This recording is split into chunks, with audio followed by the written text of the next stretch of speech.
L'amitié inattendue, l'histoire de Mimi la marmotte et Alpha le sanglier.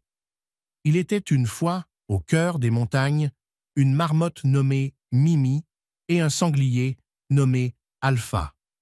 Mimi vivait dans un terrier douillet, niché entre les rochers, où elle passait ses journées à se prélasser sous le soleil et à grignoter des herbes tendres. Alpha, lui, habitait la forêt voisine et adorait se promener en quête de glands et de racines. Ils se connaissaient de vue, mais n'avaient jamais vraiment échangé plus de quelques mots, car chacun vivait à son rythme. Un beau jour d'été, alors que la chaleur étouffante poussait les animaux à chercher de l'ombre, Mimi, curieuse, s'aventura plus loin que d'habitude dans une clairière à la lisière de la forêt. Elle avait entendu parler d'un grand ruisseau qui traversait cet endroit, où l'eau était fraîche et pure. C'était parfait pour se désaltérer. En arrivant près de la clairière, elle tomba nez à nez avec Alpha, qui était en train de fouiller le sol pour y déterrer des racines. Effrayée, elle recula d'un bond et se cacha derrière un buisson. « N'aie pas peur, petite marmotte », grogna Alpha d'une voix douce. « Je ne te veux aucun mal. Je suis juste à la recherche de mon repas. » Mimi, rassurée, sortit timidement de sa cachette. « Oh, je suis désolée, je ne voulais pas te déranger.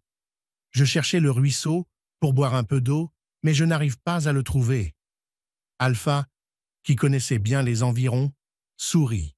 « Suis-moi, je vais te montrer le chemin.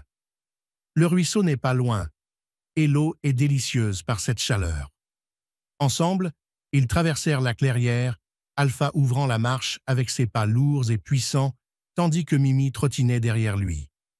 En chemin, ils discutèrent de leur vie. Alpha raconta ses aventures nocturnes à la recherche de nourriture, tandis que Mimi lui parla de ses longues siestes au soleil et de ses petits festins d'herbes fraîches. Arrivée au ruisseau, Mimi se pencha pour boire. « Merci, Alpha, je n'aurais jamais trouvé ce lieu toute seule, » dit-elle en s'essuyant les moustaches. Alpha haussa les épaules. « Nous sommes voisins, après tout. Autant s'entraider. » À partir de ce jour, Mimi et Alpha devinrent de bons amis. Même s'ils étaient très différents, ils appréciaient la compagnie l'un de l'autre. Alpha aidait Mimi à trouver les meilleurs endroits pour se cacher lorsque les prédateurs rôdaient, et Mimi lui montrait les coins où poussaient les plantes les plus tendres et savoureuses. Un soir, alors que le soleil se couchait, ils s'assirent côte à côte près du ruisseau, profitant du calme et de la douceur de l'air. Qui aurait cru qu'une marmotte et un sanglier deviendraient de si bons amis, dit Mimi en riant. Alpha sourit. Parfois, les meilleures amitiés naissent des rencontres les plus inattendues.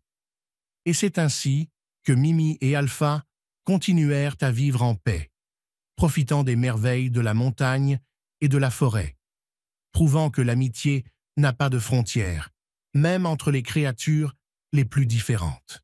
Si tu aimes notre chaîne, abonne-toi dès maintenant et n'oublie pas de liker la vidéo.